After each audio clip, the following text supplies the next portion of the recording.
ایک کی عظمت بیان کرنے سے دوسرے کا نقص نہیں بیان ہوتا. گجرخان میں 5 خطیب ہیں علی شان. کہ بندہ کہہ ڈالے علامہ سجاد صاحب بہت بڑے خطیب ہیں، اس کا معنی یہ تھوڑا کہ باقی چاروں خطیب نہیں ہیں. ہمارے مسجد کے قاری صاحب کی آواز بڑی زبردست ہے، اس کا معنی یہ کب ہے کہ باقیوں کی آواز ایم ہی ہے؟ اس کا یہ معنی کب ہے؟ یعنی یہ لوگوں کے اندر ذہنی طور پر بے اعتدالی چل رہی ہے. جناب علی کی شان میں 2-4 حدیثیں کہہ دو جو حضور رحمۃ اللہ علیہ نے فرمائی ہوئی ہیں. حالانکہ تو اہل سنت ہی کے اندر ایک فرقہ اپنے ترازو لے کر آ جاتا ہے، یہ بندہ صحابہ کے خلاف ہے. یہ کہیں کوئی بات نہیں ہے، خود میں اس عنوان کا شکار ہوں.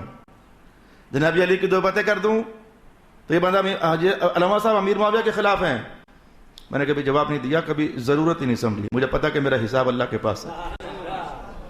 ان کے استاد بھی ایسے ہی ہیں، شاہ صاحب، وہ بھی امیر معاویہ کے خلاف ہیں، کبھی جواب نہیں دیا. شاہ صاحب کا پتر ہماری خاطر بولنے کا فائدہ کیا ہے؟ جن کا محراب ہمیشہ ان کی بات کرو. کبھی نہیں بولا. حالانکہ میں اللہ رحم کرے اللہ رحم کرے اللہ رحم کرے حضور کی باتوں پر یقین رکھنے والا ہوں. حضور نے کہا اثبتکم علی الصراط اشدکم حبا لاہل بیتی واصحابی. پچھلی بار سمجھا کے ہٹا ہوں، پل صراط پر وہی ثابت قدم رہے گا جو میرے اہل بیت کے ساتھ اور میرے صحابہ کے ساتھ زیادہ محبت کرے گا. تو نعوذ باللہ حضور کی بات کو ٹھکرا کر ہم نے مرنا ہے. لیکن ماحول میں بے اعتدالی بتا رہا ہوں، اور یہ صرف گجرخان میں نہیں، پورے پاکستان میں ایسا ہو رہا ہے. روایت کا بیان اور شے ہے، عقیدہ اور شے ہے. صحابہ کی گستاخی یہ عقیدہ ہے. اللہ رحم کرے کون مسلمان ایسا کرتا ہوگا؟ مجھے کوئی آج تک نہ ضرورت پیش آئی ہے اور نہ آئندہ آئے گی اللہ کی رحمت سے. اور اب تو میں نے وہ سبق بھی پڑھ لیا ہے کہ ایک بندے نے گالی بھی نکالی اور تہمت بھی لگائی امام زین العابدین پر. آپ نے کہا کہ ان کان کما قلت استغفر اللہ وان لم یکن کما قلت استغفر اللہ لک. اگر بات وہ ہے جو تو کہہ رہا ہے تو پھر میں گناہگار ہوا، میں اللہ سے معافی مانگ لیتا ہوں. اور اگر بات وہ نہیں ہے جو تو کہہ رہا ہے تو پھر تو گناہگار ہے، میں اللہ سے تیرے لیے معافی مانگ لیتا ہوں. اللہ رحم کرے اللہ رحم کرے. تو میں آج وہ جملہ بولتا ہوں.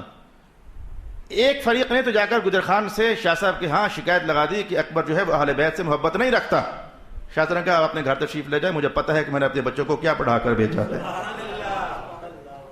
تو میں کوئی جواب نہیں دوں گا. میں اتنا کہوں گا، اگر میں ان لوگوں نے کہا مجھے اہل بیت سے محبت نہیں، انہوں نے کہا مجھے صحابہ سے محبت نہیں، نعوذ باللہ العظیم، میں دونوں کہہ کر بھائیو اگر جیسے بات ویسے ہی ہے جیسے کہہ رہے ہو تم، میں اللہ سے توبہ کرتا ہوں اللہ مجھے معاف کر دے.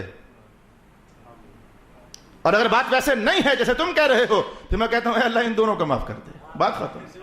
کوئی ضرورت ہی نہیں ہے صفائیاں دینے کی. میں تو اتنی گالیاں کھا چکا، کوئی صفائی نہیں دی ہے، فائدہ ہی نہیں. اپنا ٹائم کیوں ضائع کریں ہم لوگ؟ اپنے عنوانات سے ہمیں فرصت نہیں ہوتی، قرآن و سنت سیکھتے سکھانے سے فرصت نہیں ہوتی، تو جواب دینے کے لیے کدھر ہم ٹائم نکال لیں؟ لہذا میں نے آپ کو یہ 2-3 باتیں سمجھانی تھی. کیوں سمجھانی تھی؟ اب جب ہم جناب حضرت علی کی شان میں حدیثیں سنیں گے تو کہیں نہ کہیں ایک طبقہ بیٹھا ہوا مسلمانوں کا وہ شور ڈالے گا یہ جناب امیر معاویہ کے خلاف ہیں، یہ اندر سے خلاف ہے. اچھا اندر تک رسائی پتہ نہیں کیسی ہوگی تم لوگوں کی. جو بول رہے ہیں وہاں سے سمجھ آ نہیں رہے کہ ہم بول کیا رہے ہیں، ہمارے اندر تک رسائی پتہ نہیں کہاں سے ہوگی تم لوگ. دیکھو جناب امیر معاویہ کو ہزاروں سلام، یہ ہمارا عقیدہ ہے. حضور کے پہلے صحابی سے لے کر آخری صحابی تک سب صحابہ کو کروڑوں سلام، سب اہل جنت سے ہیں، یہ ہمارا عقیدہ ہے. مرو اسے سنو. اور کنڈ پیچھے شور بہت ڈالا ہوا ہے. اور یہ میں نے یہ عقیدہ کہاں سے سیکھا؟ علامہ سید ریاض حسین شاہ صاحب سے سیکھا. شاہ صاحب نے فرمایا کہ اللہ کا شکر ہے سید ہونے کے باوجود اللہ نے میرے دل میں کسی صحابی کے خلاف کوئی اتنا ذرہ برابر بھی عنصر نہیں پیدا فرمایا. مفتی جہان ہیں، دانائے جہاں ہیں، فتویٰ لگانے کے اصول بھی پڑے ہوئے ہیں. معلوم نہیں ہے کہ جس کے خلاف فتویٰ لگا رہے ہو جا کر پوچھ بھی تو لو. ایک بار مجھے لطیفہ سنا ہے شاہ صاحب نے، گھر کے علاقے میں گیا، بھٹکر کے علاقے میں گیا، تقریر کر کے فارغ ہوا تو ایک مفتی صاحب کو انہوں نے مجھے سلام کیا. میں نے کہا وعلیکم السلام. میں نے ہاتھ پکڑ کر کہا آپ نے کبھی میری کوئی تقریر سنی اس کے علاوہ؟ کہا نہیں. میری کوئی کبھی کتاب پڑھی؟ کہا نہیں. تو کہا پھر آپ نے مجھے کافر کیوں کہا؟ کہا آپ ریاض شاہ صاحب ہو نا؟ کہا میں ریاض شاہ صاحب ہوں. کہا شاہ صاحب معاف کر دے مجھے فلاں نے پیسے دیے تھے،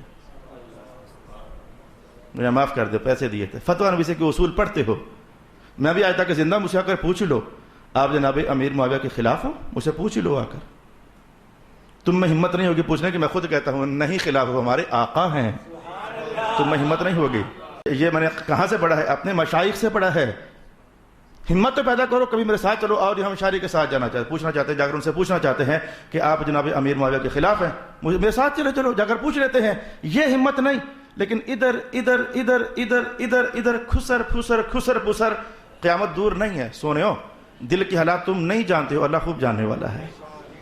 اندر کی حالات تم نہیں جاننے والے ہو، اللہ خوب جاننے والا ہے.